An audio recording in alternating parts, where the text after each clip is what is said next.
안녕하십니까. 신인근의 국방TV 데일리 디펜스입니다. 자, 지금 완전히 카운트다운에 들어간 것 같습니다. 북한이 미국을 향한 크리스마스 선물을 정말로 쏠지 안 쏠지 아주 긴장되는 그런 하루가 지나가고 있는데요. 지금 국내 정치는 워낙 어지러운 상황이지만 아무튼 우리 한반도의 안보 정세도 굉장히 긴박한 상황으로 흐르고 있고, 어쩌면 북한의 크리스마스 선물, 이 선물이 뭔지에 따라서 우리 한반도의 운명이 가름날 수 있는 그런 중요한 하루 이틀이 아닌가라는 생각도 들 정도입니다. 자, 신인근의 국방TV 구독, 알림 누르셔서 저와 같이 군사안보 정보 공유해 주시기 바랍니다. 자, 미 공군이 세대뿐인 코브라4를 2대나 지금 한반도에 전개시켰습니다. 완전히 지금 카운트다운에 들어간 것 같습니다. 자, 미국의 전문가가 이렇게 이야기를 했죠. 북한이 ICBM을 쏜다면 크리스마스 아침이 유력하다. 이거 저도 어제 데일리 디펜스를 통해서 그렇게 이야기를 해드렸는데, 미 전문가도 똑같이 저와 같이 생각을 하나 봅니다. 자, 이렇게 이야기합니다. 북한이 일방적으로 설정한 연말 시한을 앞두고 한반도를 둘러싼 긴장이 고조되는 상황에서 실제로 북한이 대륙간 탄도미사일 시험 발사 도발을 감행할 경우에 그 시점은 크리스마스 당일인 25일 오전, 즉 한국 시간이 유력하다는 미 전문가의 분석이 나왔다. 미 국익연구소 CNI의 해리 카지아나스 한국 담당 국장은 23일 현지 시간 보도된 자유아시아 방송과 인터뷰에서 이미 도발의 길로 들어섰다고 진단하며 이같이 밝혔다. 카지아니스 국장은 북한이 미국을 위한 크리스마스 선물로 ICBM을 미 동부 시간 기준 24일 오후 6시에서 10시, 즉 한국 시간으로는 25일 아침 8시에서 낮 12시 사이에 시험 발사할 가능성이 높을 것으로 내다봤다. 에반스 리비어 전 미 국무부 동아태 담당 수석 차관보도 이날 RFA의 현재 상황에서 북한이 크리스마스 당일이 아니더라도 미국에 선물을 전달할 가능성이 높을 것으로 내다봤다 라고 지금 보도를 했습니다. 이 카지아나스 국장은 저보다는 조금 시간을 뒤로 봤습니다. 저는 한국 시간으로는 한 새벽 5시에서 아침 8시까지, 그래서 이 카지아나스 국장보다 한 3시간 정도 빠르게, 그러니까 트럼프 대통령이 크리스마스 이브 날 퇴근하기 전인 오후에 퇴근하기 전에 이 선물 소식을 듣게끔 하지 않을까. 그래서 여기는 지금 퇴근 후인 오후 6시에서 10시, 그러니까 이제 교회에서 성탄 미사를 보고 있을 때 아마 그런 시점으로 본 것 같은데, 저는 그보다 더 일찍 트럼프 대통령 퇴근하기 직전에 쏘지 않을까라는 그런 생각을 했는데, 아무튼 비슷한 시기라고 생각이 되고, 이 시기에 과연 북한이 무엇을 쏠 것인가가 굉장히 주목되는 상황이고, 안 쏜다면 또 언제 쏠 것인가. 미 공군 태평양 사령관인 그 브라운 대장의 말에 따르면 크리스마스 이브 또는 크리스마스 당일 아니면 신년 초라고 했거든요. 이것은 미 공군의 아주 많은 정보를 가지고 멘트를 한 것이기 때문에 공군 대장이 악말이나 함부로 하는 것은 아니죠. 그래서 이번 크리스마스를 넘기면 오히려 이 내년 초 신년사를 발표한 이후에 쏘지 않을까라는 예상도 할 수 있습니다. 아무튼 지금 하루 이틀이 굉장히 긴장되는 날이고, 미국이 정말로 요격에 나서버린다면 이제는 정말 군사적 충돌 가능성도 배제할 수 없다, 이렇게 볼 수 있는 것이죠. 자, 이런 상황에서 굉장히 정찰 자산이 증강하고 있습니다. 지금 이 비행기 한번 보시겠습니다. 이게 이제 RC-135W 리벳 조인트라는 건데, 이 리벳 조인트는 일반적으로 통신 감정도 하고 전파 신호 정보 감청도 하고 수집도 하고, 그러면서 텔레메트리라고 해가지고 탄도 미사일에서 그 통제소로 신호를 주고받는 거 있습니다. 그것을 또 감청해내는 이런 역할을 하고 있는데, 지금 현재 물론 리벳 조인트가 지금 여러 대가 지금 와 있어요. 그 중에서 저는 이 기체를 유심히 봤습니다. 이 기체 번호가 어떻게 되냐면은 62-4139. 이건 뭐냐면 1962년도에 만든 비행기란 말입니다. 그리고 이제 번호는 4139번인데, 이 139번의 이 리벳 조인트의 기체 이력을 쭉 보면은 원래는 RC-135M이라는 버전으로 만들었다가 이 W형 리벳 조인트로 개수를 하면서 여기에는 통신 감청 장치를 집중적으로 개수한 그런 리벳 조인트다라고 이력이 나와 있습니다. 즉 통신 감청을 주로 하는 것이죠. 전파 신호 정보 수집도 물론 할 수 있지만 그 중에서도 통신 감청을 더 집중적으로 하는 리벳 조인트다.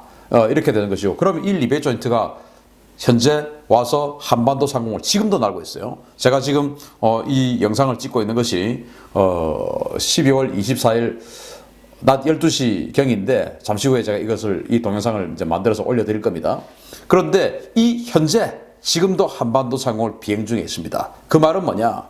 북한이 카운트다운, 그러니까 미사일을 쏘기 전에 또는 발사체를 쏘기 전에 아주 많은 무선 통신을 할 거 아니겠습니까? 그런 것들을 감청해내는 그런 역할을 하고 있는 게 지금 바로 한반도 상공에 떠 있다라는 말은 완전히 지금 카운트다운 초읽기에 들어가 있는 상황이다, 이렇게 말씀드릴 수가 있고요.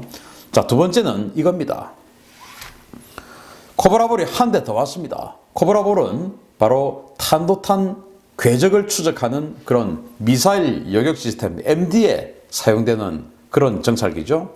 똑같이 RC-135인데 이건 S버전 코브라볼이죠. 이게 이제 61-2662 기체가 기존의 가데나 기지 오키나와에 배치가 되어 있었던 기체예요. 그런데 한 대 더 왔습니다. 언제 더 왔냐? 12월 22일 날 지금 한 대가 더 왔습니다. 바로 RC-135S 코브라볼 62-4128. 이건 62년도에 만든 4128번 기체고, 지금 기존에 있던 것은 61년도에 만든 2662번 기체입니다. 이게 지금 한 대 더 왔어요. 그런데 코브라볼은 미 공군에 단 3대만 있습니다.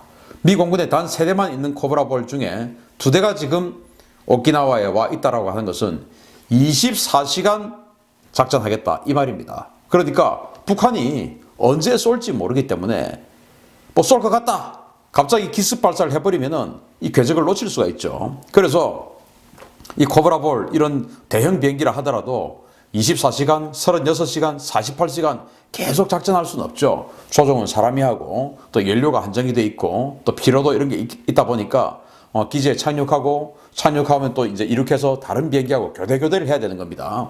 그래서 기존에는 징후가 있을 때 코브라볼이 떠서 북한 지역을 감청하고 기다리고 있었다면, 이제는 바로 초읽기에 들어간 상황이기 때문에 항시 한반도 상황에 떠서 언제 북한이 미사일을 쏘더라도 그 궤적을 바로 추적할 수 있는 시스템을 마련해 놓겠다라는 것이죠. 궤적을 추적해서 미사일 방어, 즉 요격을 하는데 도움을 주는 그 정찰기가 코브라볼입니다. 자, 그러면서 이제 어제 제가 말씀드렸는데 바로 이 하워드 로렌젠이 왔죠. 이 하워드 로렌젠 같은 경우는 이렇게 X밴드 레이더 그리고 S밴드 레이더, 이런 두 가지 그 버전의 레이더를 다 가지고 있으면서 S밴드 레이더로 광역 탐색을 하고, 그리고 이제 미사일이 뜨면 X밴드 레이더로 정밀 추적을 해가지고 탄도탄 통제소로, 여격 통제소로 보내주든지 아니면 인근에 있는 이지스함에 바로 데이터 링크를 해서 그쪽으로 정보를 주든지, 이제 이런 역할을 하는 배죠. 그러니까 하늘에서는 코브라볼, 바다에서는 이 하워드 로렌젠이 동시에 딱 24시간 작전 체제를 갖추고 동해 상공에 떠서 또 하늘을 비행을 하면서 동해 상공에서 북한이 언제 미사일 쏘더라도 24시간 항상 미사일 방어를 할 수 있는, 요격을 할 수 있는 체제를 지금 미국은 갖추어 놓고 있습니다. 그러면서 제가 어제 보여드리던 것처럼 지금 오늘 아침에 올려드렸던 그 동영상 보시면 하워드 로렌젠 이것과 함께 베리 그리고 사일로, 이런 SM-3 미사일을 탑재한, 요격 미사일을 탑재한 이지스함들이 지금 한반도 근해에서 작전 중에 있고, 물론 일본 해상자위대의 이지스함들 거기도 전부 이제 SM-3 탑재가 돼서 요격을 할 수가 있죠. 뭐 그런 것들과 함께 동해에는 지금 아마도 미국과 일본의 군함들이 SM-3를 장착해서 탄도미사일을 요격할 수 있는 군함들이 득실득실하게 지금 작전하고 있다라고 보시면 될 것 같습니다. 그리고 혹시 여기에서 놓치면 알래스카와 캘리포니아에 있는 GBI 미사일이 또 요격을 할 수가 있을 것이고, 뭐 거기까지 날아가지 않겠지만 만약에 미 본토를 노린다면 또 캘리포니아 연안에 있는 이지스함들이 또 나서게 될 것이고, 만약에 미 동부로 간다 그러면 또 대서양 연안에 있는 또 이지 사람들이 요격에 나서게 되겠죠. 물론 거기까지는 가지 않을 겁니다. 그러나 아무튼 동해를 벗어나기는 상당히 힘들 것이다. 미국이 요격 작업에 나선다면 저는 그렇게 봅니다. 나서지 않는다면 한번 지켜보겠다라고 하면 이제 지난번처럼 태평양 어느 바다에 떨어지겠죠. 과연 미국이 어떤 선택을 할지 모르겠습니다만은 어제 말씀드린 것처럼 오늘 아침에 말씀드린 것처럼 요격 작업에 나서면 그것은 그 후속타, 반격탄으로 이어질 가능성이 아주 높다라고 생각이 되고요. 트럼프 대통령이 어떤 선택을 할지 정말 귀추가 주목되고 그 선택에 따라서 우리 한반도의 운명도 완전히 달라지는 선택이 될 수 있을 것이다. 그래서 지금 문재인 대통령이 지금 중국에 가서 시진핑 주석 그리고 리커창 총리 뭐 이런 사람들하고 계속 우리는 뭐 운명 공동체다 이런 식으로 지금 이야기를 하고 있죠. 뭐 경제 공동체다 또 뭐 한반도의 북한이 문제는 무조건 대화로 해결돼야 된다 이제 이런 이야기 계속 하고 있는 것이죠. 아마도 문재인 대통령이나 시진핑 주석 이런 사람들도 지금 이 한반도 상황이 굉장히 긴박한 상황이다라고 생각하고 있는 것 같습니다. 자, 이렇게 긴장이 고조되는 성탄절 크리스마스 이브입니다, 오늘.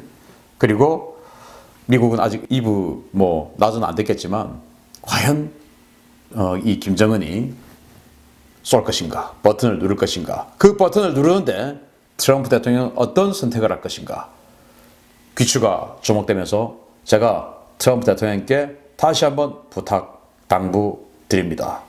여태까지 1년여 2년여 동안 계속 블러핑만 해왔는데 더 이상 블러핑 하지 말고 진짜로 이번에는 미국의 힘, 미국의 기술, 미국의 능력 한번 보여주시기 바랍니다. 그리고 나서 정말 북한이라는 이런 집단이 전 세계의 평화를 함부로 깨트리는 이런 행위를 결코 용서하지 않는다라는 미국의 가치를 보여주면서 한반도의 비핵화 완성해주는 그런 연말이 되기를 기대합니다. 트럼프 대통령 결심해 주십시오. 마치겠습니다. 감사합니다.